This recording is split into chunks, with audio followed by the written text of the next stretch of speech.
You are listening to the Scars and Guitars podcast. My name is Andrew Mackay-Smith, and I hope wherever you are in the world and whatever you're doing, you are doing very well. The guest on this episode of the show is a bloke called Christofer Johnsson, and he is the brains behind Sweden's best ever musical export, Therion. At the time of the discussion, it was on the eve of the release of the epic, the symphonic masterpiece, beloved Antichrist. Do check it out if you like your symphonic metal on the more symphonic side. Let's cut to the chat with Christofer. Let's hear what he has to say. Here we go. Wonderful. I've been looking forward to this chat probably, let me see, how long have I been a Therion fan? This is one of the few moments where I'm actually talking to the artist as both a indie journalist and a fan. So you're going to have to forgive me through part of it because I've been listening to your music since I stumbled, and that's what it was like doing back in the day when there was no internet, stumbled over Therion, which I'm sure a lot of people got into your beautiful music through. Oh, thank you very much. Well, Billy was a very important album for us too, because we made 4 albums prior to that, and we had an underground following, and we got great reviews in music media, but we never sold any records, and just made one terrible tour after the other, trying to establish the band. And we were even happy when we got the terrible tours, because we were promised a lot of tours that we never got. So Tilly was kind of the album that just changed everything. So even though I personally don't think it's one of our best albums, it's the album that made everything that was impossible possible. So yeah, no, agreed. The most important album to me in that regard.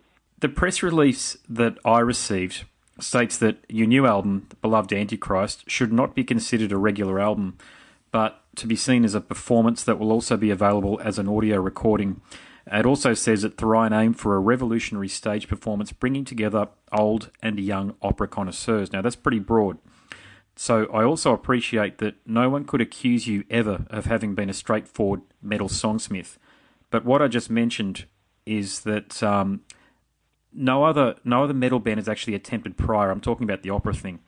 There is a plethora of artists that merge symphony and metal, but not a full-scale opera, as I'm to understand that you are intending on delivering. So, mate, tell us all about Beloved Antichrist and the concept. Well, our idea is basically to make a Therion version of Jesus Christ Superstar. I think the correct terminology would be a rock metal musical with opera vocals. And the reason we got here is because I tried to make a regular opera. I think it was 2003 when I started writing on it. And it turned out I failed. I can write the highlights of an opera or a classical piece, but I have a problem to write the more dull music that you need to bridge those highlights with each other, to tie them together. So I was writing for a couple of years, and then I just stopped writing. And in 2012, I realized that I'm not getting anywhere with this, so it's no point trying to continue with it. So I should ask myself why I really wanted to do this in the first place. Mm-hmm. And I was thinking about it, and I thought, well, I have nothing to prove, so maybe Agreed. It was just an idea I had, and apparently a bad idea because I didn't finish it off. And I had already stolen a little bit from myself into Therion from the opera. Blood of Kingu from the Cyrus B album. The beginning of the song and the end of the song is taken from the opera. And the end was rearranged into Therion music and with metal as well. So I thought, why not do like that with all of this music that I've written from the opera, to transform it into Therion. And while elaborating on that idea, I thought, why not take the whole concept? Why not make a Therion opera with a stage performance and make it theatric? So that's how the idea was born. The difference, though, is that when I had the idea of writing a classical opera, I was thinking about making, what is it called in English? Recitative? Oh, recital. It's like when you speak and sing at the same time. Like it's a mixture between speaking and singing. Yeah, gotcha. And that's something you use to make the story move on faster. Because if you're going to tell a story with singing melodies, it's going to take forever to tell a story. Sure. Yep. So my original idea of making a classical opera was that it would be rather short, maybe around an hour, an hour, 15 minutes, something maybe, But now when we did it the Therion style, I was shocked to see how this was growing. We actually wrote 4 hours of music. So I was completely in shock. We can't make this 4 hours. Nobody's going to listen to this. People are going to die trying to watch this. If anybody would be crazy enough to help us stage it. So I cut it down to 3.5 hours. And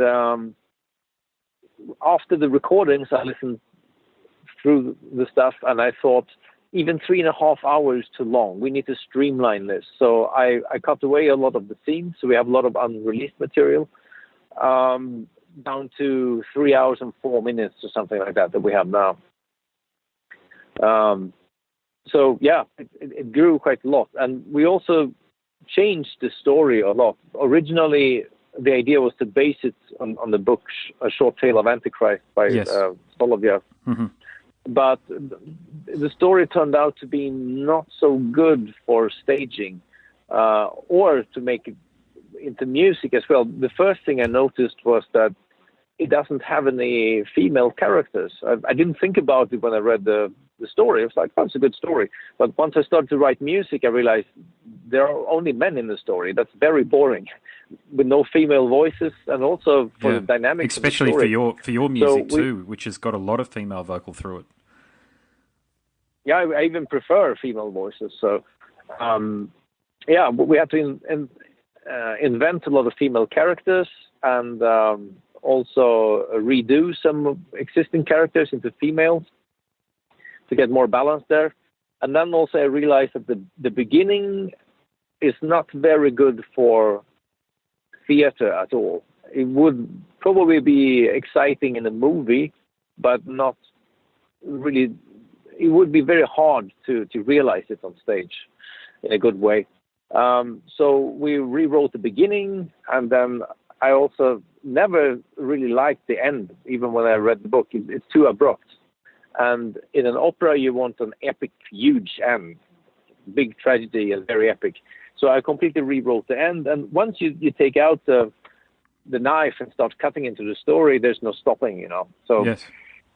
Basically, we've been changing the entire story. There are 3-4 scenes that are pretty much taken straight out of the book. And you have some of the main characters that are pretty much taken straight out of the book. But as a story in itself, we've changed it a lot.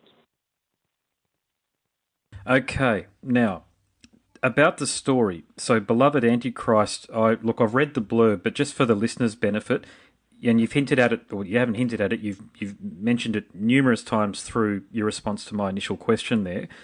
Can you describe can you describe the story behind Beloved Antichrist? What is the story? Well, in our story, it's a man who speaks directly to God. He's very religious, and he thinks of himself as a second Messiah. He believed that Jesus was the Son of God, but he was more like a preparatory Messiah.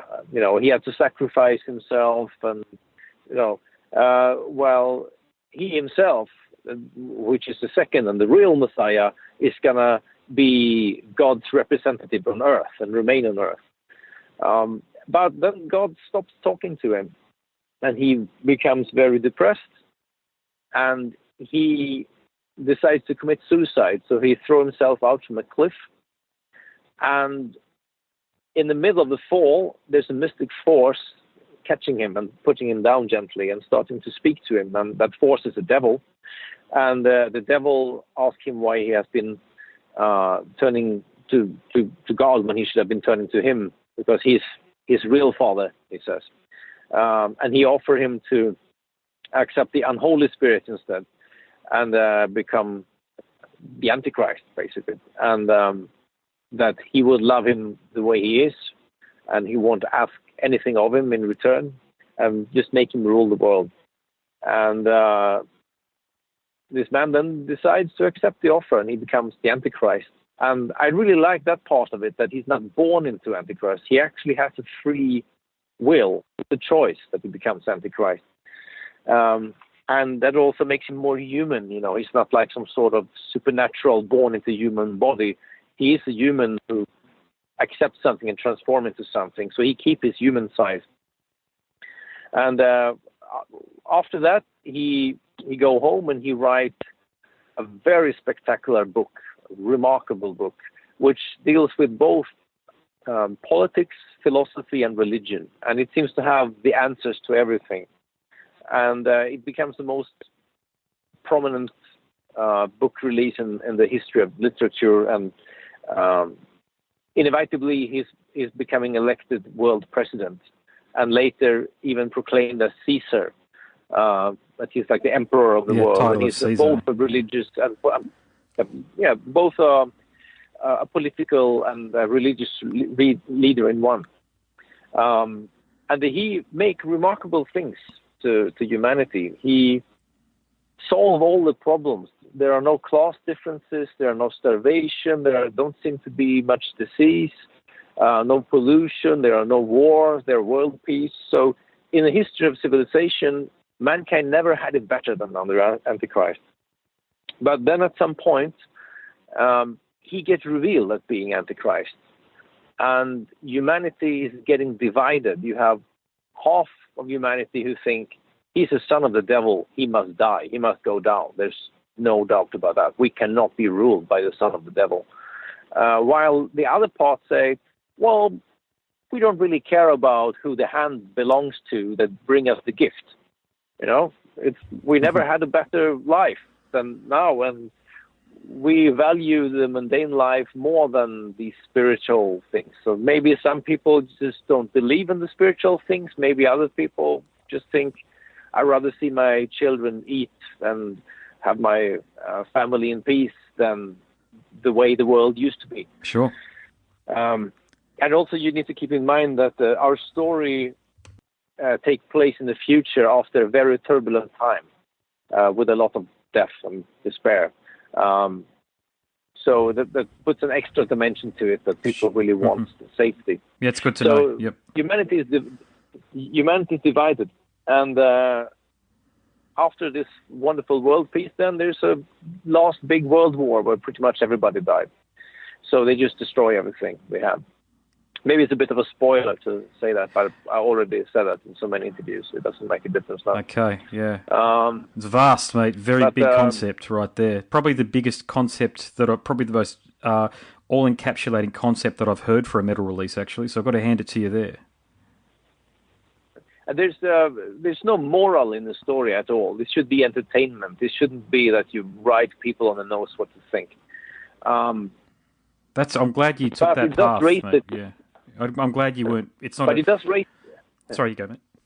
Yeah, but it's worth to mention that because the author was kind of political in his own time, which I mean, geopolitics of the 1800s are kind of irrelevant for us now, especially for Australia, I guess, because back then you were regarded as some funky island somewhere where the British dumped their criminals. I think some people think we still are. So I have a list of contributing singers. So for those listening, there are 30 unique characters voiced by almost 24 individual vocalists. God knows how many musicians you recruited, production staff and engineers also played a role as well, mate. So, Chris, how did you go about the process of explaining to all involved what you wanted from them, and also what were the challenges, the technical challenges? Well, we just start in one end and finish it. You know, you just take one thing at a time. That's why we recorded for over a year. Technically, it's more the endurance. Like if you make an album with 10 songs, you're very, very tired of listening to drums after recording the drum tracks for 10 songs. So we recorded over 50 scenes. So it's like more than 50 songs. Most of them have drums. So to keep yourself sharp for all this time, and not lose your head in the massive time and musical information that you have. Listening to drum tracks for almost 50 scenes, that's a great challenge. Yeah. And same thing then with the bass and guitar, and like, if it wasn't bad enough to record guitars for this length, I had the best and the most stupid idea I ever had in my life at the same time. I thought, let's do this massive overdub thing with the guitars, like they used to do in the 80s, some productions, which means you will pull down the distortion of the guitar to very, very little, and then you overdub it at least 16 times. Then it will sound like a regular normal guitar with 16 overdubs. The distortion will sound normal, but it will be much clearer, so you can find the space in the sound production easier, and it doesn't take as much space in the production. So if you have a lot of things going on, it makes things more clear and easy. And we decided to mix 3 different amplifiers. So when we divided it, it became 18 overdubs. So every distorted rhythm guitar you hear has actually been recorded 18 times. Like, that wasn't enough to get those 18 takes that sounds good enough. We had to do maybe 50, 60 takes. Jeez, okay. So we actually Doesn't surprise me. recorded 3.5 hour of recording guitars for 18 times. No, 50, 60 times to get those 18 overdubs. So that was very, very tiring, and that was the biggest challenge. And for me, as main responsible, like, okay, then we're done with the guitars. Then the bass player had to help out with some guitars too, because we're just too much. Then they piss off, and then I have to start with the next thing. So after drums, bass, guitars, everybody else like, okay, good, now we're done. Then I have to continue with the vocals. And, the patience, like, we had 15 vocalists doing these 29 different roles. 15, there you go, yep. Because some of them were doing multiple roles when they were small roles. Mm-hmm. To then have 15 people come to the studio, set everything up from scratch with a microphone, getting the signal straight for the singer, getting the singer into a good recording mode. It takes half an hour, to get into it and start producing good takes. One after the other, again and again. That's very tiring. And then when it all was done, I spent 10 full working days, which for me is at least 12 hours a day, cutting together vocals, because you make one take and it's good, but that's not enough. So you take a couple of takes that are all good, and then you listen through and you see, like, okay, the beginning was fantastic in this take, but I like the ending better of the other take, and that phrasing of that word in the middle of the sentence was perfect in that take. So you cut it together to one ultimate take, and that's an insane amount of work with this massive information. So 10 days only cutting vocals. You're so exhausted in the head. That's the biggest challenge, to not say, fuck it, I had enough, I don't want to do more. Yeah, I can imagine. Yeah. And then, of course, the mix of everything. So my feeling when I was done with this was not like, yeah, I'm so excited. It was more like, finally, it's over. I'm just feeling relieved. Yeah, time to have a beer. Survived it. So that was the big challenge with recording. The big challenge with writing music was that you have different scenes with something going on stage. This is a rock metal musical with operatic vocals that's going to be performed on stage, like a Therion Jesus Christ Superstar. So the music needs to reflect what's going on in that scene, which could be very different type of emotions. You have love scenes, that require gentle music, but at the same time it's very positive. It has to be in major. We tend to write most of our music in minor, so that's a bit of a challenge. And then you have scenes like the Palace Ball, which is the best example in this regard, which is a dancing scene in a ballroom, that requires very different type of music compared to how Therion normally sound like. So you need to write music in a very specific way. And when you have this huge amount of music, now in the final version is 3 hours and 4 minutes. But what we recorded was 3.5 hours. So we have a lot of unreleased material. So when we recorded that, I realized we need to vary the keys. You cannot play 3.5 hours in E and A minor like most metal bands do. They have regular tuning or maybe some D. So we had to really vary the keys and also to study what keys have what emotions. Like the A minor is a typical sad scale. So to find the right keys for the right theme. And also vary the tempos and even time signatures. Like if you write classical music, 3/4 time signature is very common. But in rock music, it's very uncommon because in most cases it will sound like circus music. Like 3/4 is like boom, pop, pop, boom, pop, pop, 1, 2, 3, 1, 2, 3. So it's like a waltz. But we managed to get 3/4 time signature into 4 scenes without sounding funny. So we put a great deal into this variation that is required to make such a long piece endurable for an audience. Of course, it's quite a piece anyway to swallow if you're going to listen to the audio version on CD.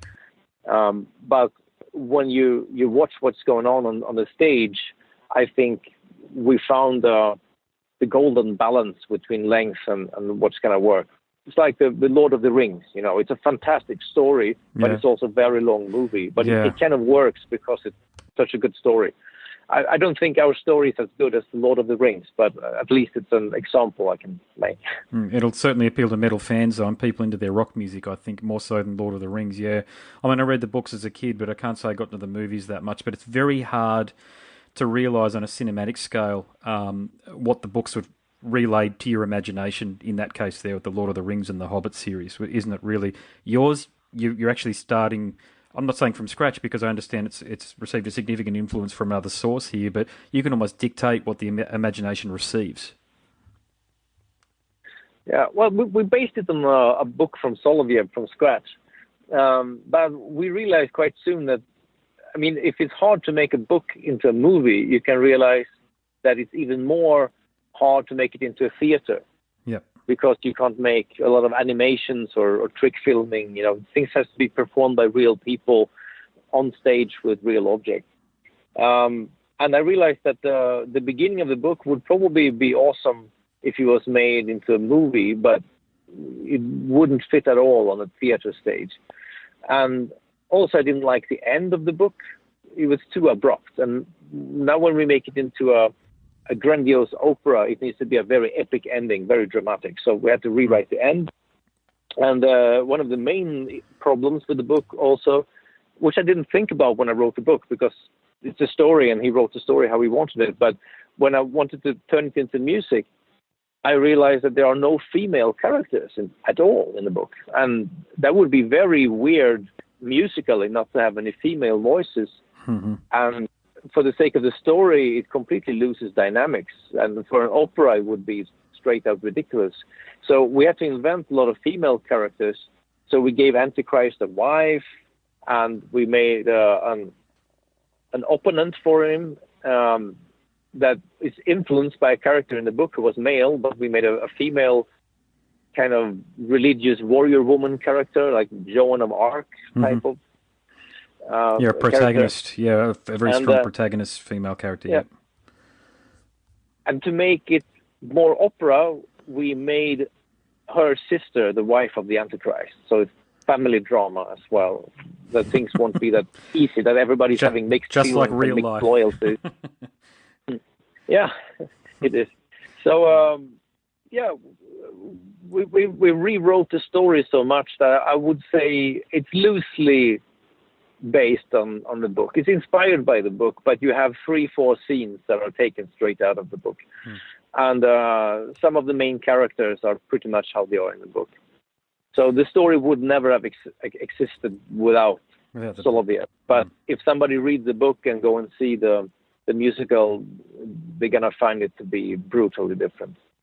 Look, this project for all intents and purposes, sounds like a labour of love, but so indeed does your entire career. So I mentioned at the beginning of our discussion that I'm a long-time fan, but I'm a long-time fan because I'm actually inspired by you, Chris. So I do ask this next question in good faith. You know, we're also aware of the many ills these days that plague society and the human race because of the internet. We've got access to every bit of information we can possibly get our hands on. You know, music is such an important piece of allowing us to make sense of so much of the calamity out there. So why do you do what you do, mate? I mean, you're talented enough just to bash out, you know, Metallica-style music, if you know what I'm saying, with all due respect to Metallica. But instead, you produce these vast, epic, brilliantly composed pieces of metallically enshrined opera music. I don't know. I just do the music I like. I mean, we never made it for the first 4 albums, and we just did what we believed in. Then all of a sudden, we had success. And of course, the record company was, try to copy Tilly again. And then we went in a different direction and we made Bobbin and we doubled the sales. So I kind of felt I was rewarded for going my own way and just doing the album I would like to buy instead of trying to put my finger up in the air and see where the wind blows and try to fit in.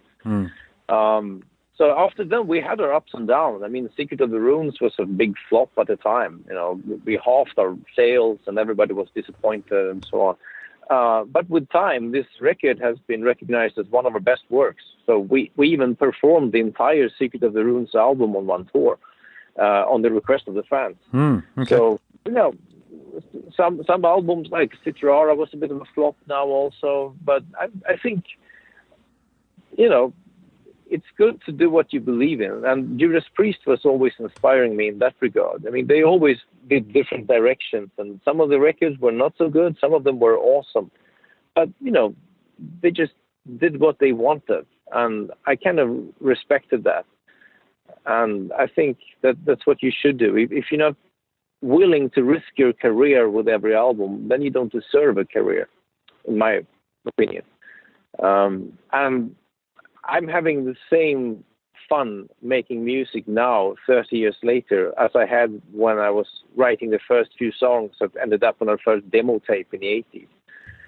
It never became a job. It never became, of course, it's a job in the sense that I'm making my living out of it, but it never felt like a job. No, I know what you're saying, yeah. And every time we do something new, I really have the same feeling like when we made the first demos. You know, we're like little kids, like, yes, this is going to be so cool.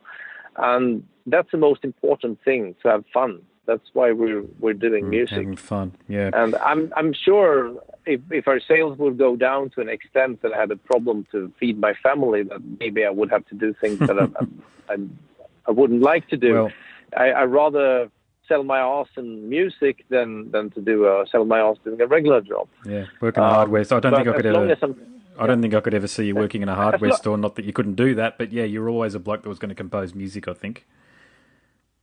Actually, I'm the CEO of a company in the car business too, as a hobby. So I would have something to fall back on in that regard. I love my. What sort of cars do you get into? Is this motorsport, or are you talking about classic vehicles? It's Russian offshore vehicles.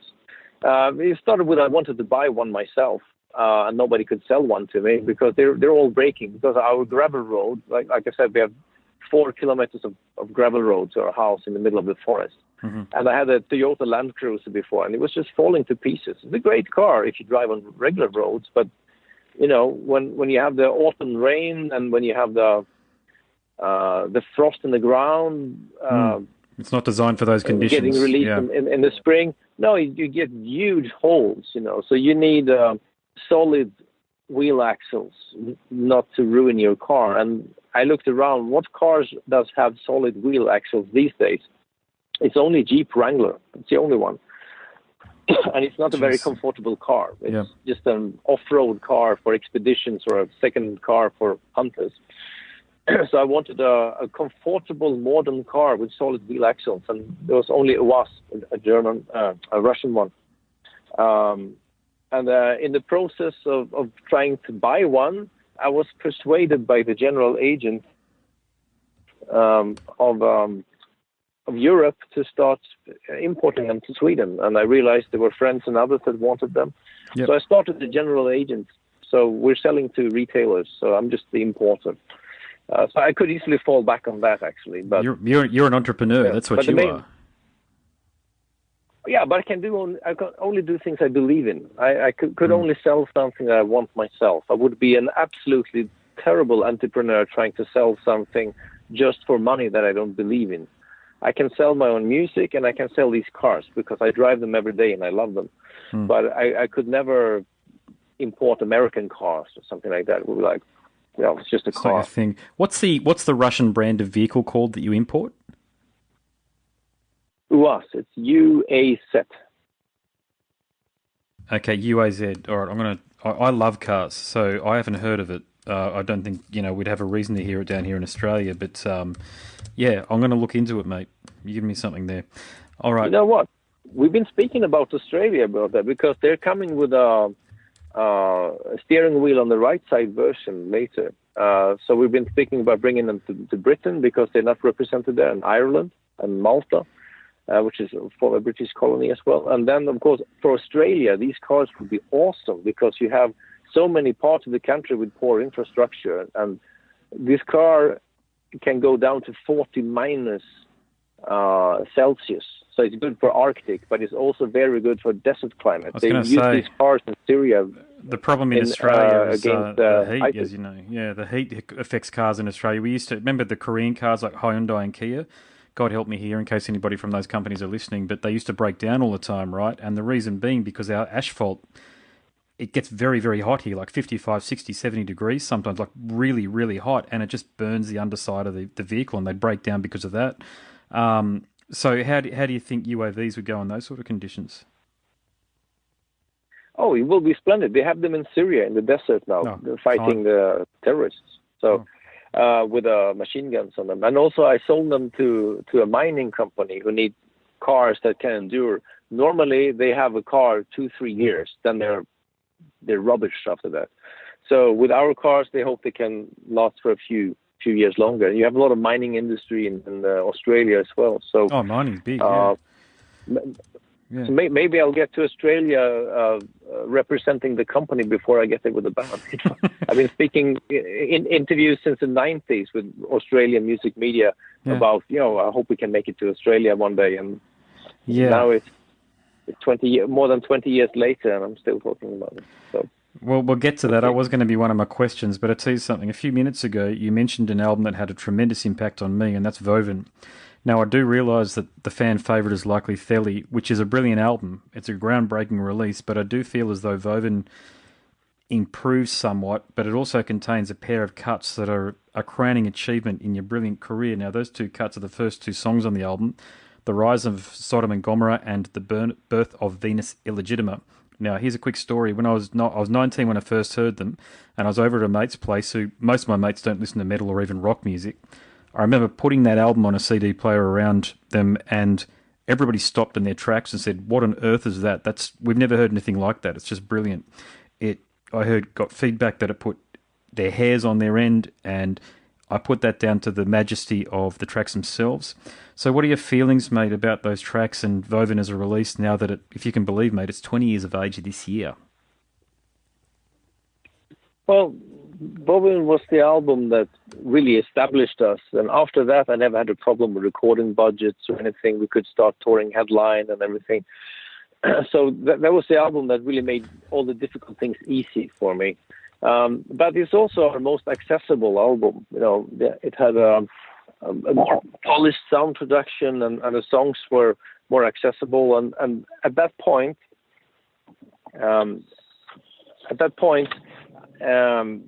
I started to hearing fans telling me like, "Hey, my mom loves your music too," and I think that's really cool. That normally the parents would not like the music of their children. It was like, "Oh, what's that noise you're listening to?" It's the same thing when I grew up. And then there's one band maybe that can build a bridge. I remember my father thought that all the heavy metal I listened to was just noise, and then he said like, "Well, that band Twisted Sister, they had a few good songs. They were actually good songs." Yeah. So he liked, "We're not going to take it, and I want to rock." So they were really good rock songs because they broke through to an old grumpy man from the north of Sweden. And it seems like the Woven album was doing that a lot. I mean, some people even said, hey, even my grandma likes it. And I think that's really cool. If we can make music that an older generation that normally despise the music of the young people can pick up and say, hey, this is really cool, then you made something really worthwhile. So I'm really proud of that. A lot of fans were kind of embarrassed when they said that, but or maybe they thought that it's my mom who's particularly cool or something like that. But I must have heard it hundreds of times. Yeah, look, I can appreciate that. And look, there's another name associated with the album, and that's Martina Astner. Now, I can't find a record of her doing much, if anything, after Woven, but I found her contribution was pitch perfect on the album. She was perfect for what you were trying to achieve. What's your take on her contribution to the album, and were they a special ingredient without which the album might not have worked?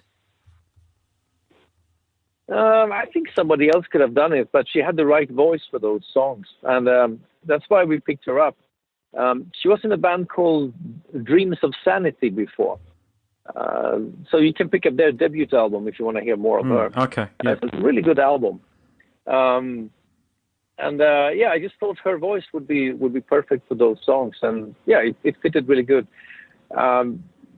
She was all right to work with in the studio, but she was a bit difficult to work with live. Okay. Drinking a little bit too much, smoking weed and stuff. And,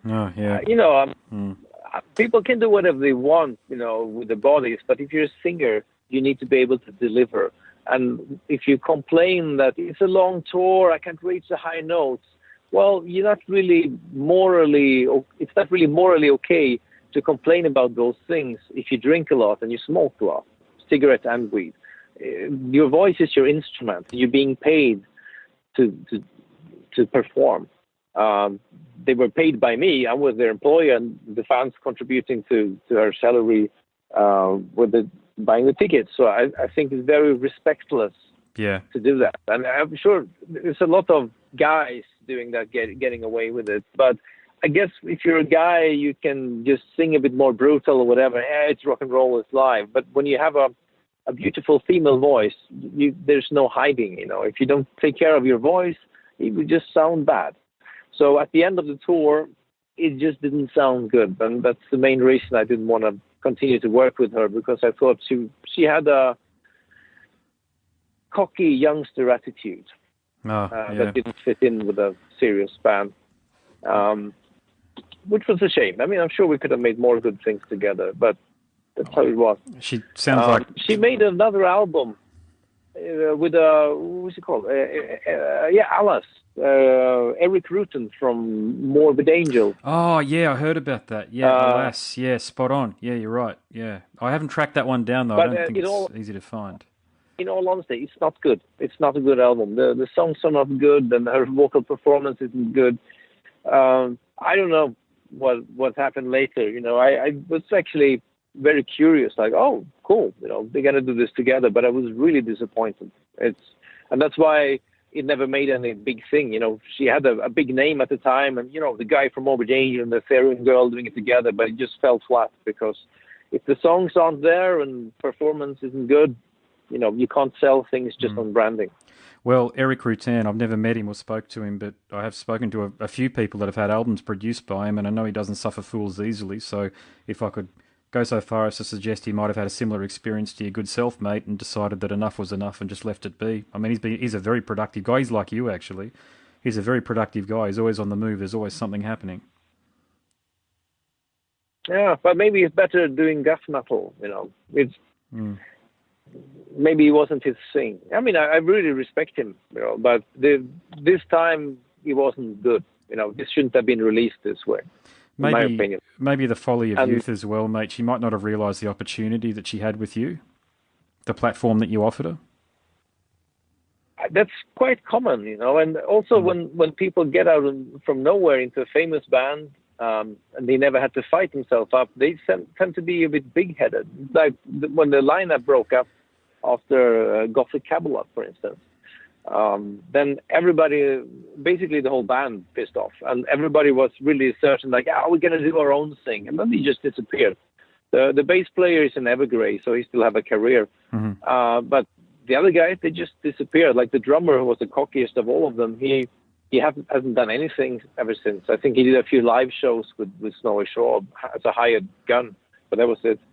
And with Christian Niemann, he did Sorcerer. You know, they're a decent band, but really small level, like doing 3 festivals a year and playing some club show with 200 people in Sweden. And that's a great shame, because they had really good capacity. They were all good songwriters, excellent world-class musicians. But you need to understand how music business works, you know, and how to put things in a context.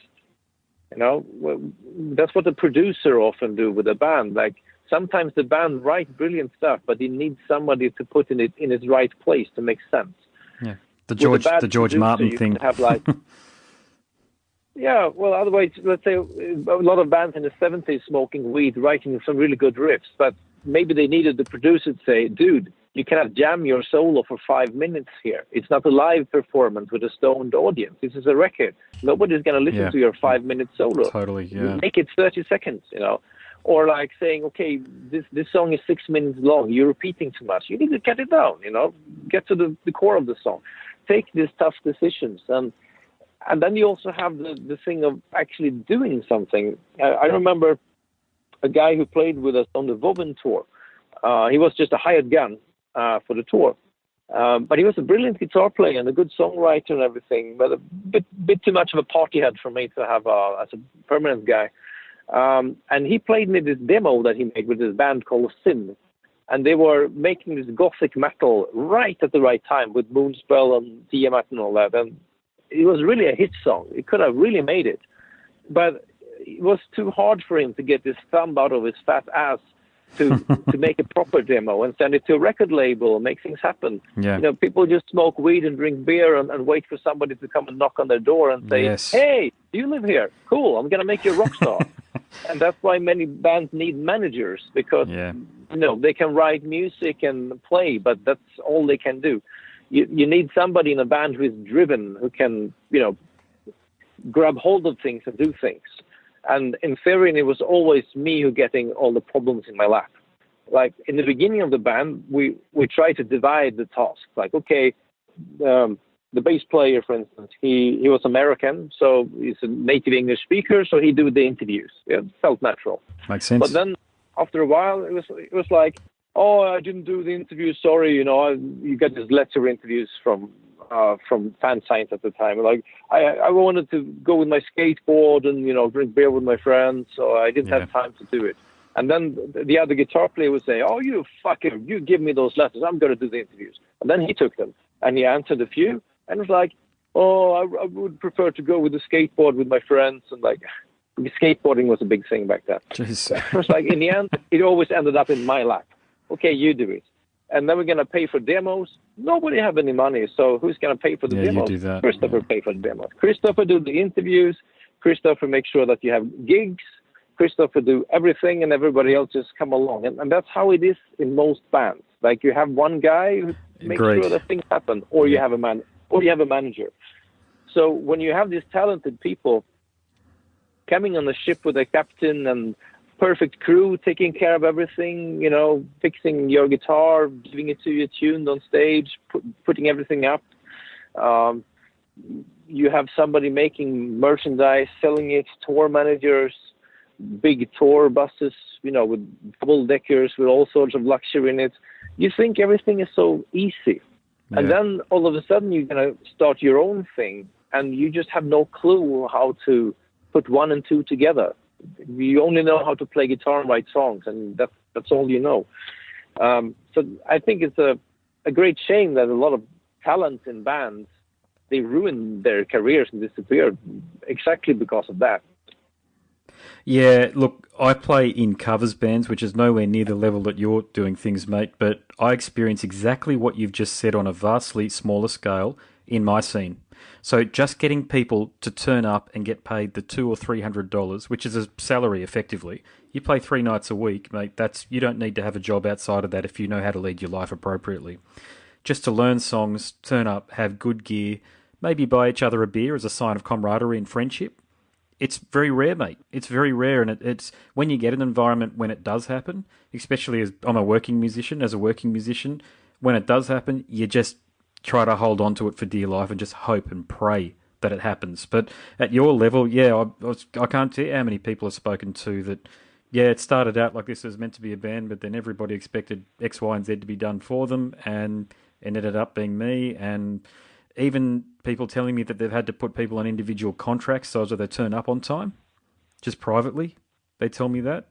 It must be. It says a lot about human nature, doesn't it?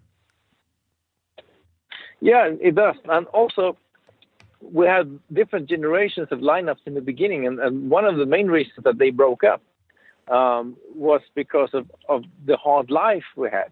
Like, we had, it's not like an American band who grew up living on the street and, alcoholic parents. I mean, I had a good growing up. I came from a mid-class home in rich Sweden, so I don't have a tough background at all. Yeah.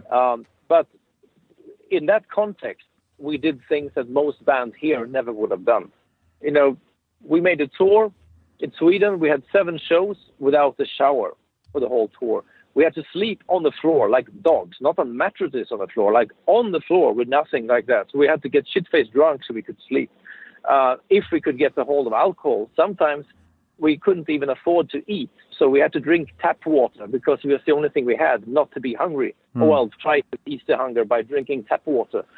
And once I slept on the floor under a carpet, having something over me. It's like... Yeah. All these things. You've done the hard yards. We had the generation, and of course we didn't have a driver, we didn't have a crew, so we would come to a place, and we would set everything up ourselves, do the show, and then break everything down, and then try to sell T-shirts to the fans before leaving. And back then there was no internet, no GPS, so you would just have if you had a hotel instead of sleeping in a car, you just had an address. In the middle of the night, you just had an address, trying to find somebody up on the street telling you where to go in an unknown town. So usually you would drive around most of the night trying to find your hotel and then get like 2-3 hours sleep there. Cheapest hotel imaginable, the type of hotel you can rent per hour to fuck prostitutes. That's what we could have. So what's that banging next door? At all. Yeah, well, when we played in Holland, there was that type of stuff because they have legal prostitution there. The Dutch, no doubt. It's really, really awful. So many, they would think, it's cool. I made an album, we played a little bit, and then they would say, well, you know what? I have a good job at the music store now, so I can't do these tours anymore. And then I would be the one going on with different lineups because they chickened out. They thought it was too hard and not believing in the band will get anywhere. So when we finally made it with Tilly, we had 9 very, very hard years behind ourselves. And that was very good in a way because I never became big-headed when we started to sell a lot. I just remained the same person, and I really understand why I got there. And I know what it takes to get there. And this is something that those other guys never really would understand. When I would tell them these old stories, they would drink beer and they would laugh about it, but they wouldn't really understand it, and they would never be prepared to do it themselves because they get out of most of the musicians I got into the band were previously unknown. So they got from nowhere into a band with a good salary, with full crew, good equipment, and all that. Yeah, so they take it all for granted. And look, I've always understood. Not always. I certainly, as an adult, I've got 2 kids, I'm married, mortgage payments. I understand Gene and Paul's relationship with the other band members in KISS, that, because there's a lot riding on them being able to pay a lot of people that are a part of their camp. Same thing with the guys in Metallica, that. And I know those guys tend to cop a lot, not so much the Metallica guys, but Gene and Paul tend to cop a lot from fans, keyboard warriors, let's call them that, who would just want to have a go at them because... I've spoken to Peter Criss before, lovely guy, love the guy, love his contribution to Kiss's legacy and the like, but Gene and Paul clearly want this thing to be on the road, don't they? So they want to have reliable musicians that they can bank on turning up, rain, hail or shine. You've got to I don't know how long do world tours go for when bands like Kiss, probably as long as yours, mate, probably, 30, 40 dates, that sort of thing. You got to have people in the pocket, haven't you, that get what needs to take place in order to deliver a performance that paying punters are looking forward to seeing. So there's a whole lot that goes into it. If you drill back from the performance that happens, assuming it's in an evening, through to being able to survive with each other on the road, without murdering each other in a tour bus because someone likes to drink too much or, likes to go to the toilet at inappropriate times or not flush at an appropriate time or what have you. Sorry for being vulgar, but you know what I mean. These are all of the things that you got to think of that the regular person doesn't quite understand, that as a working musician, the bloke that's at the helm of a very successful band like Therion is, that you've had to go through. Yeah, it's okay if you play weekend shows and you party, but when you start touring for months, you can't be drunk every day. It doesn't work. Sooner or later, you will fuck up your performance, or in worst case, become an alcoholic. And we had 2 alcoholics in the band, both bass players. Like the Lars Rosenberg, who played on Philly, he became an alcoholic. Yeah. And Nalle, our current bass player, he became an alcoholic too, but we were giving him a few months to clear things up, and he managed to do that so he could come back to the band. And he's been sober now for I think 5 years. So, but everybody think, oh, it won't happen to me, But if you just continue to expose your body to huge amounts of alcohol on a daily basis, sooner or later it will happen. It's not a matter of if, it's inevitable. It's a matter of when. Yeah. I'm 39 and I'm at a point where I can't drink anymore, and not because I've been an alcoholic. I just know that I can't do it. I've got 2 kids. I've got people who are depending on me to do things, mate, and I've got a condition called ulcerative colitis, and I've just come out of hospital with it. So, mate, even 2 or 3 drinks affects me in the same way that 10 drinks probably affects somebody else, not because I get drunk, but it affects my body, and that it ravages my body, and it sends me into a bit of a... my health starts to deteriorate, and it takes me a long time to wake up even 2 or 3 days later, unbelievably. But I think people have just got to know their limits, and musicians are notorious for not knowing that, aren't they? Yeah. Everybody wants to be Peter Pan, like Kiss. I want to rock and roll all night and party every day. It's good for a lyric, but in reality, I mean, I don't mind having a drink, but if I drink, I do it at home, I don't drink on tour. I drink on after the last show, we have a big party. But otherwise, I don't want to have a hangover on tour because people pay me money to play. So I don't even drink, a couple of times. I just stay sober. No, good on you, mate. Tour. Yeah, I can tell that. That's your work ethic coming through. Yeah, I'm very fortunate to have this dream job, where I can just do what I like and get more than decent paid for it. So it feels very respectless to think like, oh, I need to have this extra privilege. I can be shit-faced on the job as well. It doesn't work. Serious, I think. No, it doesn't work. Hey, I'll just do a time check, mate. I appreciate we've been talking for over an hour now, but have I got time for one more question? Yep. Okay, so when you look back, and you might have already answered it here because we've covered a lot of ground, but when you look back on the Of Darkness album, so that was released, I think it's in 1991, and I'm aware that's not your first release, but it was the first album that was widely available. So 27 years ago now. Mate, you're 16 albums, you're an EP, and a handful of singles deep into a career. Did you have any idea, mate, that when you first started out, you'd be here talking to a bloke from Australia on the 16th of January, at least in my time? It's the 16th of January here, mate. It's probably the morning of the 16th of January for you, mate. But you know what I'm saying. Did you have any idea that all these years later, mate, that you'd look back on such I'm going to call it a prestigious career because that's what it is? Back then, we were just happy to have a record release. Of Darkness sold 5,000 copies in Europe back then. And given that back in those days, 5,000 was really nothing. So we were a total underground band. We were making fan signs interviews. So I maybe did a fan sign interview with some Australian fan sign, but to even think about playing outside Sweden was a big thing back then. I think in 91 we made one show. No, we made a show in 1990 in Finland. So we had been outside Sweden only once playing. Mm-hmm. So to think about that we would one day sell over 1 million records, make like, I don't know what I'm doing for this, maybe 60, 70 interviews. Yeah. it would have been completely unreal. I mean, my big goal then was to make a living out of music one day, but it fell very, very far ahead. You know, making a living out of death metal music, I think it was only Morbid Angel and Carcass who could do that at the time. Back then, it was really underground. So, I mean, that album was recorded in 6 days. We were given 500 euros to record it, and we had to spend 500 euros on our own pockets, from my pocket, to finance that. So the whole idea of making a living out of music the way I do now, and to tour. Sorry, I'm driving at the same time. Yeah, sorry. You're right. Where to go? So now from the right place. No, the whole idea of making a living out of music, playing in over 50 countries, and